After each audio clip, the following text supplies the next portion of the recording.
Hi everyone and welcome to the Empowered You podcast.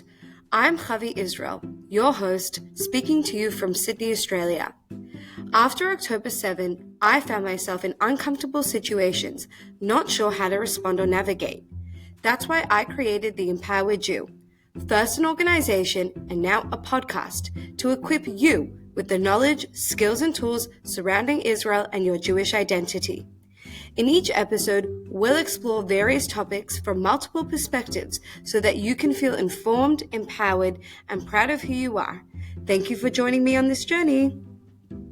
Jennifer Lee has been a good friend of my mum's for a while, and I honestly had no idea what she has been doing, and I was very inspired by Jennifer because she saw that there was an issue going on in this world, specifically on social media, and she actually did something about it. So tune into this conversation if you want to hear what Jennifer has been doing, creating an organization called Digital Defense and how that's tried to deal and combat with the crazy new reality that we're living in, where people can just say the most outrageous things on social media and people don't feel comfortable to confront them because they're scared that they would be called racist. And please like, subscribe, and share the show. We are really trying to grow our platform and get the Empowered Jews name out and build our brand. So please, just liking, sharing, subscribing really does help. We are also starting to look for sponsors. So if you are interested in sponsoring, please do reach out. And lastly, if you would like to help the Empowered You continue its important mission, you can donate via the link in the show notes through Buy Me a Coffee. That would be greatly appreciated, and all proceeds will go to our non-for-profit charitable organization, The Empowered You. Now, I hope you guys enjoy and gain something from this conversation. And if you did, leave a comment below. That would also mean a lot. And now taking you to this episode. Enjoy. Hello, Jenny. It is so nice to finally have this conversation. I feel like in passing, we chat here and there, but we're properly doing this now. Before we get into all the amazing work that you are doing, can you just tell us a little bit about yourself, your childhood, your upbringing, so we just get a picture of who you are? Melbourne born and bred to a Holocaust survivor father and grandparents. My dad's side of the family were Hungarian. My mum's side is Czech. Mum's parents were both in Auschwitz for 3 years and were actually introduced to each other by an SS guard, which is a story in and of itself that is actually now the subject of a book that was published by Simon and Schuster a couple of years ago called The Nazis Knew My Name. Yeah, Mum delved right into it, and it's an extraordinary, incredible story. So that was obviously sort of quite formative for us, and then on Dad's side of the family as well. And both sides of the family went through both the Holocaust and also the Communist Revolution, respectively, in Czechoslovakia and Hungary. And Mum's family came to Australia via Israel. They were there for 8 years. Dad's family came via Vienna. And, I'll be honest, up until fairly, I used to say a bracha every day about how unbelievably blessed I and the family was to be able to come to Australia, and what an amazing country. This fundamentally is the incredible opportunities that it gave to my family and families like ours and so many other migrant and refugee families from across the globe. When you turn up to a country with literally nothing but, a couple of pieces of clothing, in my family's case, they had no language, they had no status. They were fortunate enough to have a little bit of surviving family members here, which is how they got here in the end. But I grew up in a household where there was no self-pity. There was an incredible, strong sense of self and identity. And it's probably been one of the most formative influences on my life is having spoken to other family members or friends who grew up in migrant households. A lot of them speak about, feeling uncomfortable about their sort of respective heritages or different cultures. And that wasn't something that was part of our home. Our home was, and let me tell you, I grew up in a bilingual household and there was a lot of massacring of the English language. And I remember starting kindergarten and, not knowing, it's just little stuff, like just not knowing the English words or something, but I didn't care. It didn't bother me. I didn't feel stigmatized or marked by it. And lots and lots of little things that it's only been in later years listening to other people's experiences and observations about their childhoods and households. I realized one of the biggest gifts that came from my family is we were never uncomfortable or embarrassed about who we were and where we came from, despite becoming part of a fairly sort of like, there were a lot of survivor families we were friends with, but a lot of the families had been here sort of like first, second, third generation and never felt sort of different or less than. It's actually unbelievable because I feel like the Jewish story collectively is one of moving around, one filled with lots of amazing things, but also a lot of trauma. Like you said, your parents were Holocaust survivors and they came to this country with nothing but the clothes on their back, and they had every right to be a victim if they wanted to. They lost so much of their life. They had this horrible trauma that they always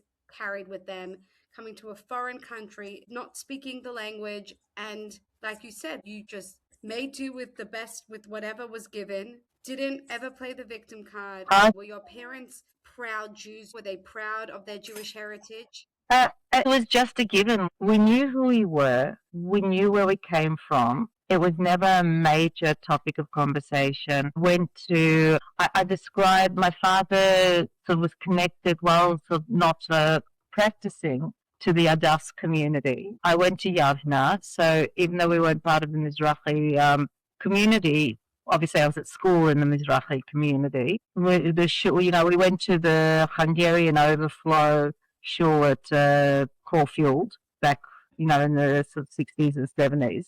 That was our congregation. I describe myself, I'm a non-practicing Orthodox Jew. So I love it. I've got really good grounding. I'm comfortable, in, most spaces.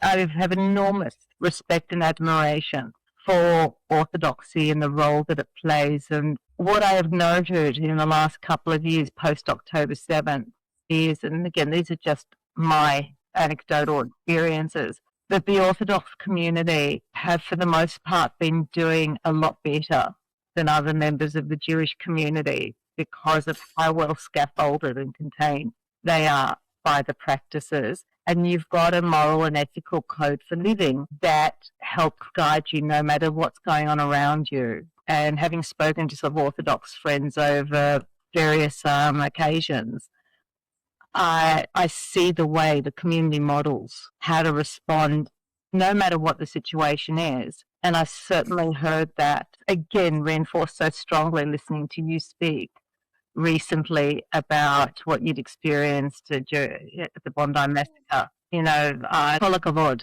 It really is, it's powerful. It really is. It really is. And it's unbelievable because everyone comes up to me and says, how you coping, how you holding up?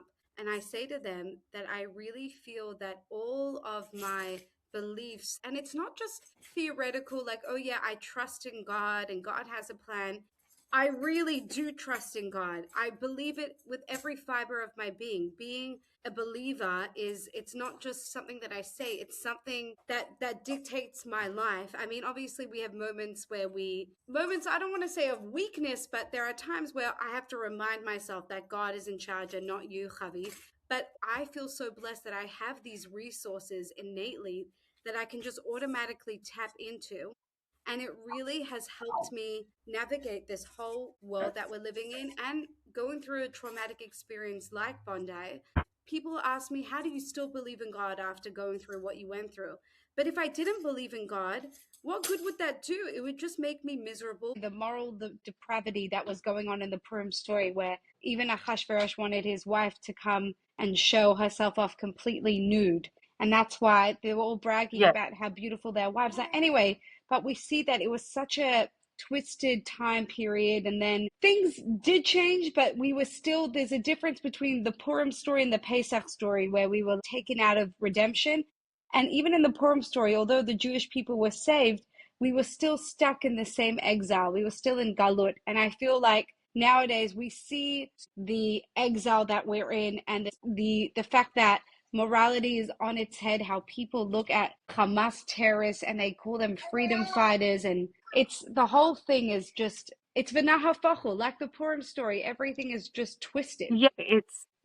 There's the analogy is definitely there. We can draw parallels all over the place around what's going on.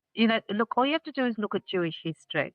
And if you want to get a sense of how to respond and how to react as a Jewish person, the best playbook is our own history in conjunction with all of our texts and doctrines. It has been profoundly helpful in framing how I think and respond to contemporary events, both post-October 7th and pre-October 7th. It's been extraordinarily formative. I think so. The challenge always is especially when we have been so blessed to have been born in a period of relative calm within the world, we became complacent and we thought that this was going to happen indefinitely. And I imagine that every single society, in whatever the current form it takes throughout centuries, has always sat there or on some level thought, oh my God, we are the most advanced, we are the most civilized, we are the most sophisticated people, which of course they are at that point in time. And with that comes, a complacency and arrogance and indifference, whatever the case may be.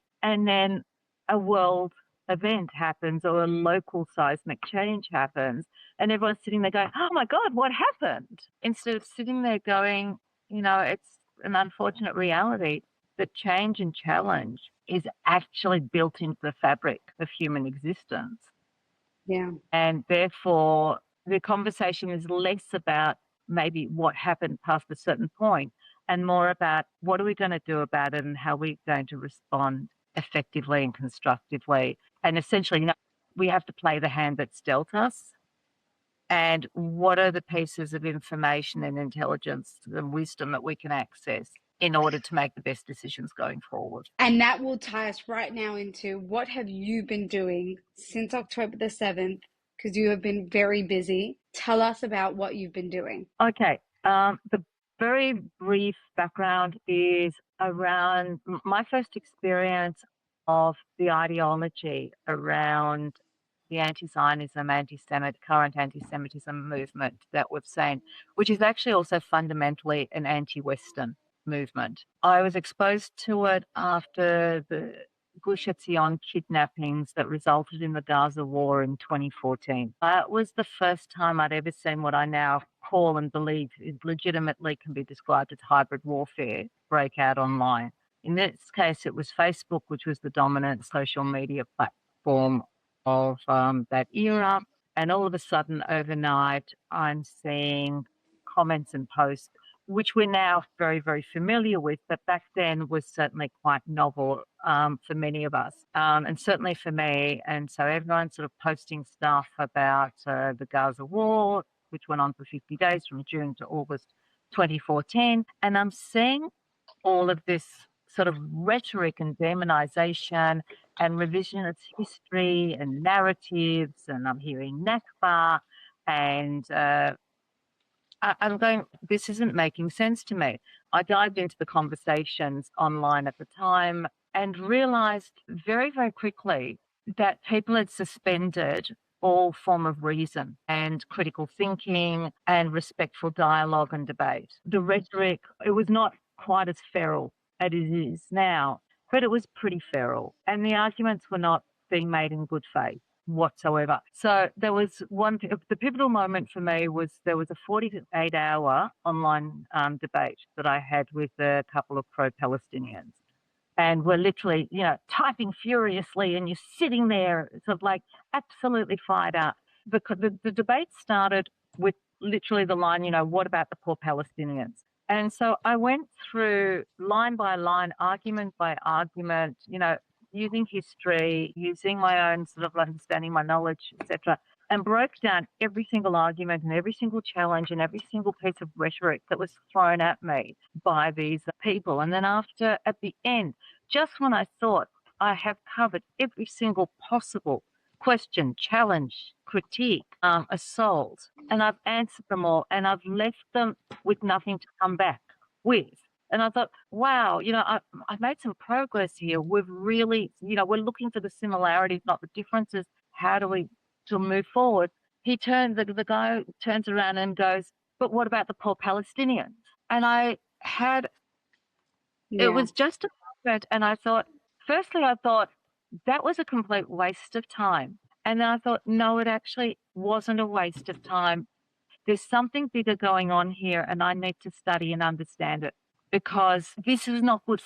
These were people there was a script, there was a toolkit there, and they were talking a language and words and a style and a manner in which I was unfamiliar, but I could see it wasn't random. So that then sort of led me for a deep dive over the next decade in trying to understand what was underpinning this sort of commentary, behaviour, and dialogue, which was essentially starting to look at identity politics, the embedded diversity, equity and inclusion ideology, the institutional capture in all of our institutions and government, schools, social bodies, you name it. So, and I also started tracking and seeing how it was manifesting in social justice and welfare issues. It was also creating a lot of tribalism. So the vacuum that had been created by an increasingly secular society, you had people there who were looking at where to belong, where to put their energy, and also where were they going to have their values be shaped and informed by, because there was such a demonization of religion. The tribalism created by identity politics was really filling a need for people. What wasn't being addressed is that these groups were very one-dimensional. So they were addressing a particular part of people's lives and needs, but it was not holistic. That obviously didn't matter to them, but that's also why they became so extraordinarily virulent. And, the desperation in having to cling to these very poorly understood and poorly fleshed out belief systems. And they also couldn't withstand any sort of challenge, which is why you had to scream and attack somebody, because God forbid you might have that vulnerability of realizing everything that you've pinned your whole life, your belief system, your social proof, your virtue was a false premise. And if you've gone and set your whole life up on a flawed belief system, where does that leave you as a person? Yeah. People are not great at saying they're wrong in the first place. And the natural reaction is basically, they double down. And when the whole of Western society and culture that's under assault through this ideology that is absolutely spreading it out, across every single touch point of everyone's life. And it's also international. So it's not just happening in sort of downtown Melbourne. It is happening. It's, this is combined with, you had globalization, you've got the digital revolution, you've got people who are so conflicted in who and what they stand for. They're being assaulted left, right, and centre by a myriad of different ideas. It's with the online, online is the epicenter of hate. You can propagate. It's not about being right. It's not about being a good person. It's not about being correct. It is about using your force of personality and resources to smash through and smash at people. And what that had also started creating was an incredible culture of fear, because if you did challenge any of these narratives, and most of these narratives were being delivered, there was revisionist history. It was also about the Marxist weaponization of the whole victim oppressor narratives. Everything was very binary. we have to, the world must be, every conversation must be broken down into the most simplistic of forms. There's no nuance, there's no context, nor is there any willingness to explore it, because again, that is an assault on the fragility of the belief system that particular person is holding. So I saw this play out across all of these social justice systems. I saw it happen with the LGBTQI movement. I saw it happen with the way the voice was handled. I then saw it happen with COVID, because COVID essentially became just another product, because the other thing that happened in conjunction with this cultural assault was the commodification of attention. And the best way in which you were going to raise revenue through your advertising on your online platform is to maintain attention for as long as possible, as many likes, as many clicks. So no one was actually invested in truth anymore. It was what's going to get me the most attention. And most of these social justice and welfare issues, it became it's a grievance economy now. It's like, I'm going to find an issue, I'm going to turn it into a product, I'm going to trade in it, and I will claim to my dying breath that it's because I'm a good and caring person. But I think people's thinking has gotten so extraordinarily muddied, and their unwillingness to take a personal inventory and go, where do I actually sit in here? Because nobody actually wants to sit there and look at themselves and go, what role am I actually playing? Am I making the world a better place like this, or am I just going to keep shrieking and saying the same thing over and over in as ugly ways possible? And ultimately, because I've got people who are looking at me, that is validating what I'm saying and what I'm doing. And it's also now my business model, which is where influencer economy really took off. So particularly during COVID, I saw devastating effects of all the sort of like this culture I'm describing. I'd also started to see what was happening with cancel culture. And I make the distinction here that there's a big difference between cancel culture and consequences for what you say and do. Because this is where a lot of people do get very confused, and they get very confused around free speech. Because what also started to occur was free speech seemed to be the domain of only a couple of demographics. So some people were allowed to say whatever they liked with impunity and no challenge. And the people who were actually sitting there challenging and questioning what was going on were being demonized and completely marginalized. And basically you had activism and activists take over STEM. You had activism dominate the medical community and science, which was to me extraordinarily frightening. You had tenured professors in the US, and you had medical professionals here who'd been working in their fields, highly respected for decades, who overnight were discredited with the most extraordinary character assassinations and the weaponization of all government statutory and compliance bodies against them as well, because there was only one singular COVID narrative. We were in an industry that was, my family business, we were heavily impacted by COVID. That then led me to become a default advocate for our industry because people were too scared to speak up. I did a lot of advocacy. I spoke wherever I had the opportunity and on my own social media and channels and whatever. While sort of like ultimately we weren't successful in saving our business, what it did do was it introduced me to a lot of like-minded people who were not, on the counter, people who were sort of very fringe in their behaviour and inability to really articulate or present well, but like-minded people who were highly concerned with what was happening with the cultural assault in Australia and worldwide.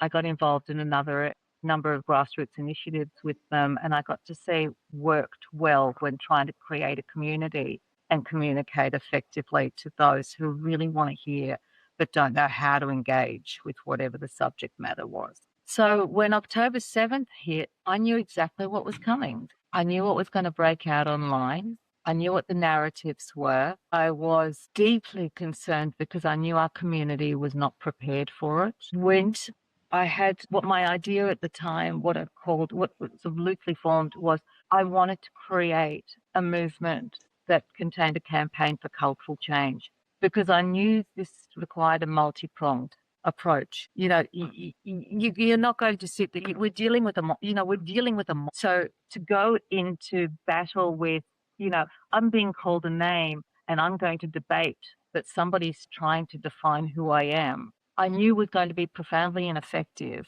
but it was also very, very confusing and destabilizing. And unfortunately, by entering into those conversations and debates and trying to, educate people, you were validating their premise. And I found that extraordinarily troubling. One of my favorite expressions is, you don't wrestle with a pig. You both get dirty, but loves it. And we were giving far too much airtime to people's platform by entering into a debate, giving someone a forum on this subject matter. It's a false premise. If I'm there and if I've got a 10 or 11-year-old who's screaming nonsense at me, I don't start debating with them about the merits of what they're saying. I sit there as an adult and I go, no, stop. We don't talk like that. We need to reintroduce the social contract, and we've got to look at the fact that this is about a breakdown in society. And unfortunately, Gaza is just another product that people are peddling, and we are not speaking about the real issues. And I had this idea, I wanted this initiative that is going to be advocating for cultural change, because this is an issue that affects all Australians, not just Jews, not a Jewish issue. Everyone wants to make this a Jewish issue, an Israeli issue, a Muslim, Jew, is whatever. No, this is a cultural issue. It is a clash of incompatible cultures, and we need to speak to those elements, but we need to speak to it in a manner that the average person is going to be able to hear.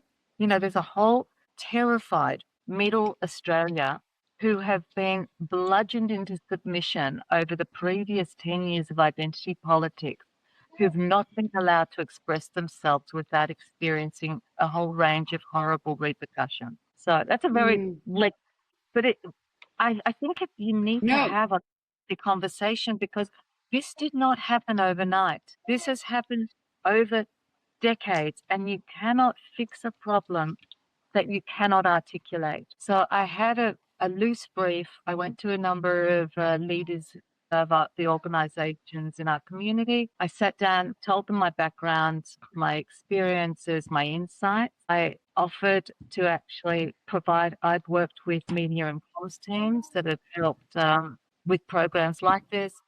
Unfortunately, I didn't get any take-up there, and after a couple of months of trying to work within the existing infrastructures, I thought, bugger this, I'm going to have to build it myself.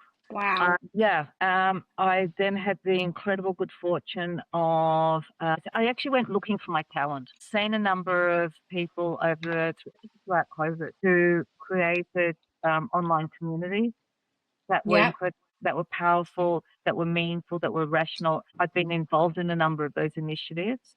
And I didn't realize at the time, but what I was doing is I was actually learning and studying how do you actually create an online community and then take the good things from it into real life. Yeah. So I went looking for my talent, my sort of front person, and Zara Cooper, who started the Clammy Fraud Instagram page, popped up on my radar very, very early.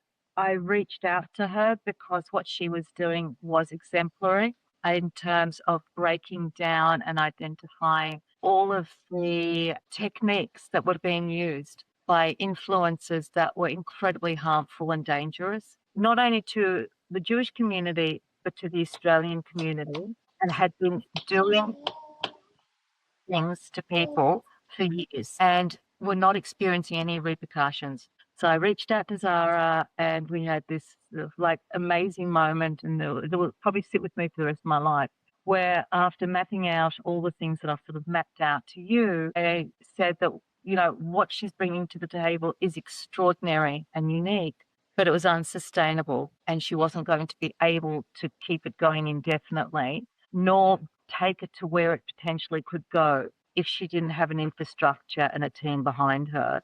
And how did she feel about that? And she said, I want to make this my life's work. Like it in an instant. Yeah. And I said, well, then let's make it happen. I had a number of people that I'd worked with on grassroots initiatives who were highly skilled and networked, non-Jewish, all of them are non-Jewish. They were very aligned in the concerns about what was happening with this assault on our society and culture. Very few of them knew much, if anything, about Israel, much about the politics, much about Palestinian, the weaponization of the Palestinian cause and crisis and whatever. But they also knew this was something much, much bigger. Yeah. And that's what that sort of team of people who are sort of still there evolved into what's called digital defense, which is an online safety initiative advocating for the well-being of all Australians in the digital space. An incredible team. We are now working with government and with enforcement, with legacy Jewish organisations, non-Jewish organisations, doing advocacy, consultancy, education and support for all areas of things digital. We'll be working very closely with the leaders of our community and others and preparing submissions on specific to the digital space for the Royal Commission. Our data is being utilised and referenced by Jewish and non-Jewish organisations and individuals with a variety of different areas. And it's been quite a ride. I bet. I bet. Wow. I've got so many thoughts. Firstly, I think it's unbelievable what you have done, Jenny. I am in awe because you saw a problem and you did something about it. So many times people see issues and we live our lives or we've got other commitments, but you really clearly care about this. And it's something that is so important because people forget that behind these keyboard warriors are real human beings. And hate festers online. It really does. It starts with online and then it actually comes into real life. It's not just behind a screen. It actually does impact all of our lives. And I definitely think the rise of anti-Semitism is because of the online platform where all of these ideas are being perpetuated in a matter of seconds, and it's such misinformation, propaganda, and hate. But it brings the likes, and it's clickbait, and it brings attention, and people will just do it because it's trendy and cool, not because they actually care, and they don't even know half the time what they're actually doing, but they're causing real harm. So I feel like it's unbelievable. But I do have a question for you because I generally tell people that they shouldn't waste their time trying to fight people online. It's emotionally exhausting. It's a huge toll. And I just feel like the people who are writing these horrible things online are already so closed-minded that they're not even interested in debate or dialogue. What do you think about that? I agree entirely. What I think when you see you've actually got a choice. What you engage with is a decision. It's one thing to, want to be informed. It's another thing to expose yourself to poison and then wonder why you're not feeling very good about it. The way in which I started in evolving with my use of online space and my social media and professional platforms, my main social media platform is actually LinkedIn. And I was probably one of the earlier people who started using it for non-business purposes and did a lot of advocacy there, which was where I actually would test my tone and content. And one of the most surprising things for me, and I think it's a bit odd and I don't want it to be any different, I don't get a lot of pushback. I do write a lot of very strongly worded, unambiguous messaging on these subjects. But I won't debate with people. And one of the things that I do when managing anything that I see online, depending on what it is, I will put a statement on that is not there for the person who wrote the nonsense, but is there for the lurkers. There's a lot of people lurking. And the other factor is, and this is what also gives, I think, the incorrect impression that there's a lot more haters and a lot more twisted minds out there than there perhaps is. No movement The pro-Palestinian anti-Western movement has been able to grow because it's operating in a vacuum. We have so lost our way as Western countries and societies in being, we stopped fostering patriotism, we stopped fostering national pride. You've got kids from the minute they're sort of like in kindergarten being told that they're living on stolen land, that they're colonizers, they're oppressors, they're evil, demonic people, and that everybody else's culture and story is more important than their own. And that is wrong. It is absolutely an awful way to bring people up. And it is also the ideological tool and weapon used against the mainstream public. And I will challenge that in a lot of different places. And part of the challenge is turning around and going, you won't get to define me. I am a proud Australian. I'm a proud Jew. I love what this country fundamentally stands for. I haven't stolen anything. I haven't oppressed anyone. And I am here to talk about what makes the world a better place. And we do not have a cultural campaign, a movement that states that in an accessible way for the average public because they're too scared to be proud of themselves. You know, you go into some quarters and the idea of holding an Australian flag is considered racist or bigoted. And instead of people turning around and going, maybe there's something wrong with that, their reaction is, I can't do it. You know, I'm too scared to do or say anything. Someone is going to call me racist or bigoted. And it's like, no, this expectation that we have to pander and marginalize every minority group is the bigotry of low expectations. But the other thing about it is, with respect to being Jewish and part of a real minority community, is the Jewish community have forgotten who they are, vulnerability, and how to make sure that we speak and can advocate and defend ourselves, because we have been throwing ourselves under a bus at the expense of every other minority cause and preferencing every other minority group and cause at the expense of our own. And it's in our Jewish schools, it's in our Jewish youth movements, it's in our Jewish leadership, and it's highly concerning. Yeah. We have to become a lot more robust. And I'm sorry, I haven't really answered your question, but coming back to your question, very simply, you don't ever enter a conversation or debate when it comes from bad faith. Somebody is calling you a name, and then someone's sort of reframing your identity, your Zionism, your love for your people, your self-respect. That's the point where you actually sit down and you say, no, you bring the adults back to the room. It is, you mustn't. We don't speak like that here. I don't have those kinds. If you would like to sit down with me respectfully, courteously, I welcome a conversation. Let's explore things together. But when you're coming from a binary, rigid review where it is only one side, and here's the other piece that really gets to me whenever, and I often get a lot of people who ask, what do I say if this person says this? What do I say if this person says that? And this is also a real problem because for all of our Jewish and non-Jewish community leadership and influencers, nobody's come up with the basic script or toolkit. And there is a basic script or toolkit, one that can be worked out for, on the micro level and one on the macro level. The macro level is the campaign for cultural change, which is along the lines of we changed a whole generation of people in Australia. Who smokes really anymore? I used to have an ashtray on my desk at work when I was an 18-year-old. Everyone in the office smoked. When was the last time the Quit campaign took care of that? Slip, slop, slap. Amazingly effective campaign.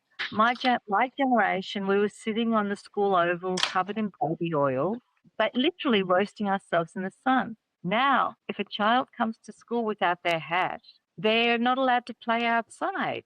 That's in half a generation. Campaigns for social change are very, very powerful. And right now, the pro-Palestinian one, in conjunction with its victim oppressor Marxist narratives and all of the nonsense that goes along with that, And all of, unfortunately, we've got compromised institutions and there is no independence between government and institutions either. So, you've got blatant corruption there. Victoria in particular is highly problematic. And where's the opposition that's speaking to this effectively so that it's the average person who has been very cowed and browbeaten can comfortably turn around and go, yeah, I actually have a problem. I will stand up for that because I know in my heart that's actually a much better way to operate. I am going to turn around to somebody and when they're screaming and yelling from the rooftops about Palestinians and this, that, and the other, go, you know something? I really look forward to sitting down with representation of Palestinian leaders with the mandate for peace. Can you go and find that person for me and then come back to me? Yeah, It's a hate movement. Call it it for, is. let's not tippy-toe. It is a hate movement. It is anti-Australian. It's anti-Western. It's anti-civilizational. And it's about creating chaos. Yeah. But these are statements. Yeah, And for I somebody with that your with digital defense, and this is an educational platform where we are educating Jewish youth, non-Jewish youth, all youth about digital safety and how to decipher what's propaganda or misinformation and what's truth. Is that what you guys are doing, or it's a bit more nuanced? got a number of simultaneous campaigns. We Got have an it. education program. First and foremost, we're an agnostic Australian organisation. We're an Australian not-for-profit. We're fully DGR registered and we represent the well-being of all Australians in the online space and advocate for their safety and well-being. We are currently drafting policy, legislative change recommendations because the existing legislation is poorly defined. It also has been apart from the new doxing legislation that was introduced after the mass doxing of the Jewish group in 2024. Unfortunately, that new legislation is poorly constructed. And again, it's like anything. You can't rush things to market. And it also wasn't done in consultation with the victim. What we have is an extraordinary body of data of lived experience, reports, and collection of content we've been doing this now for over 2 years.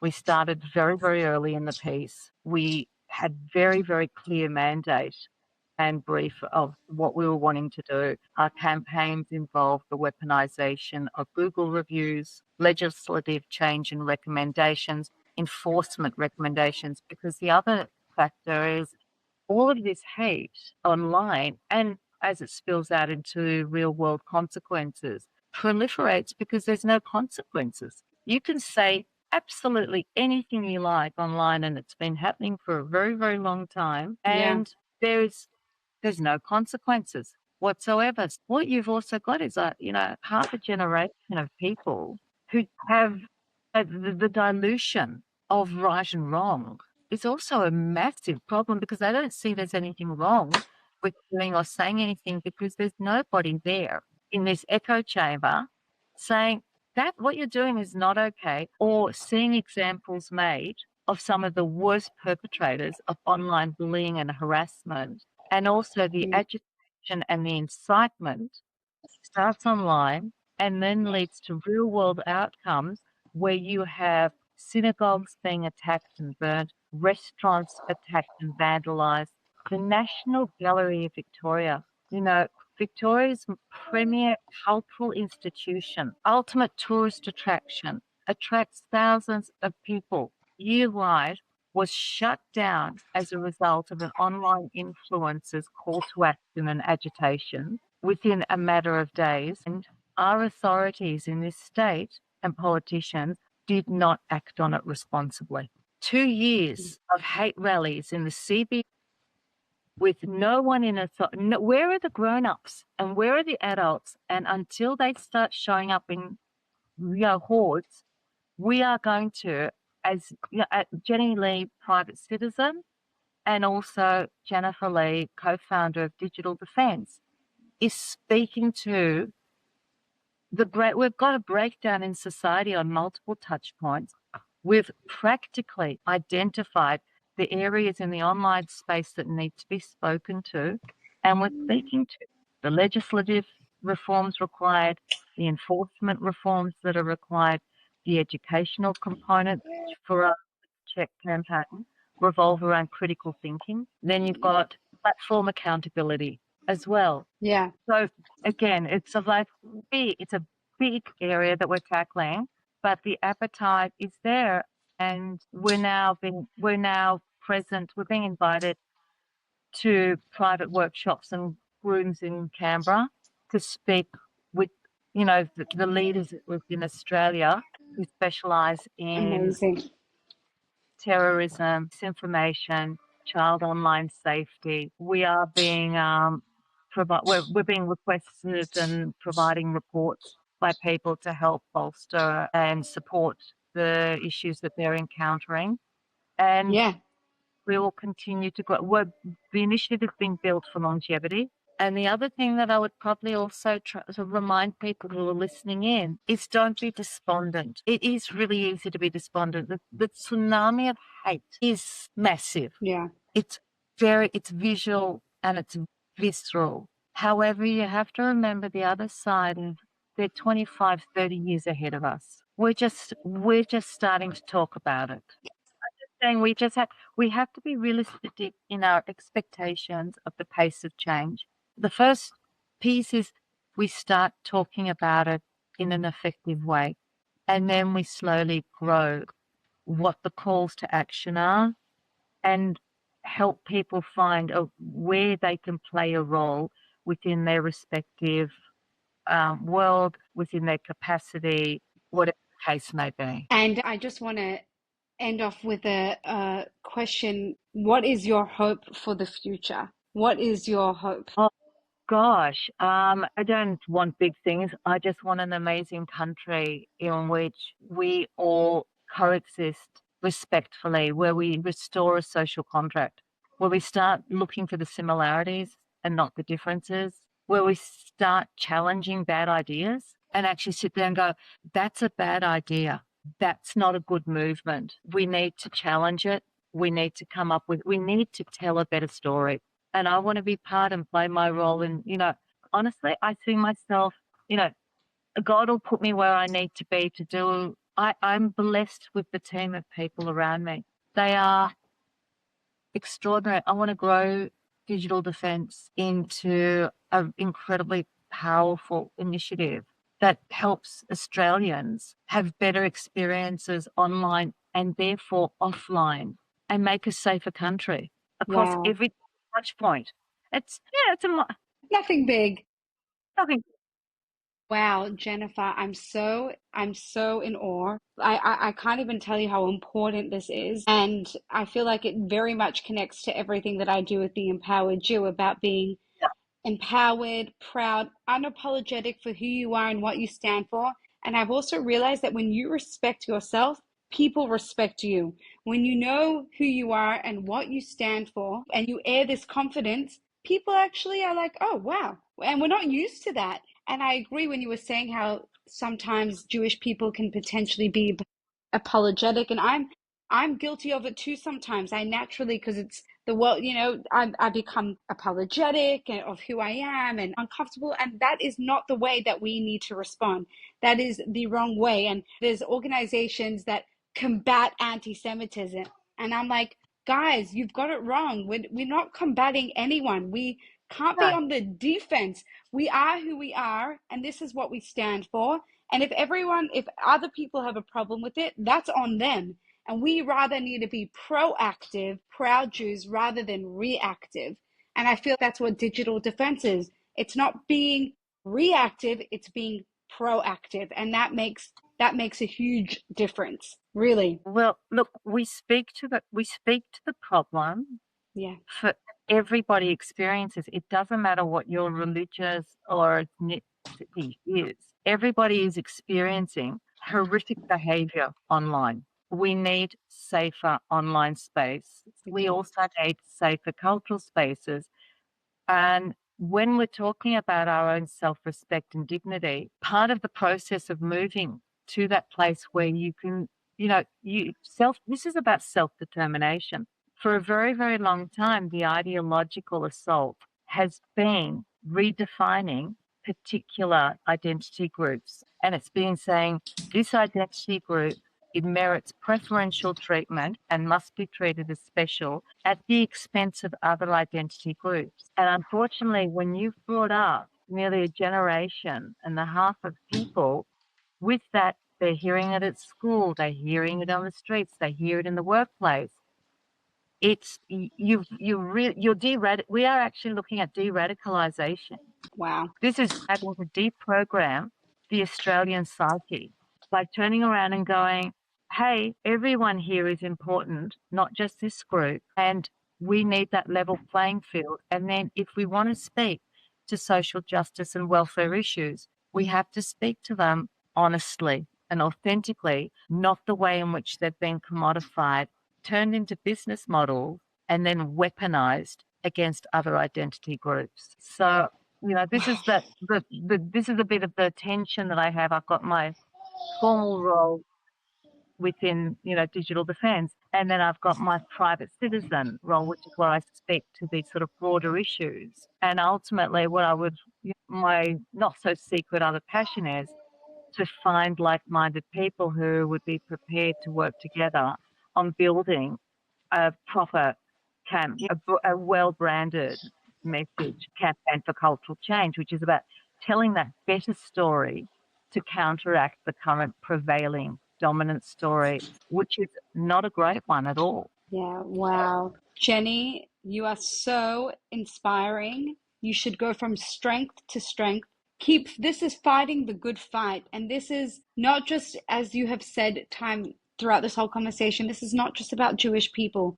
This is about Australians. This is about Western democratic values that we all stand for.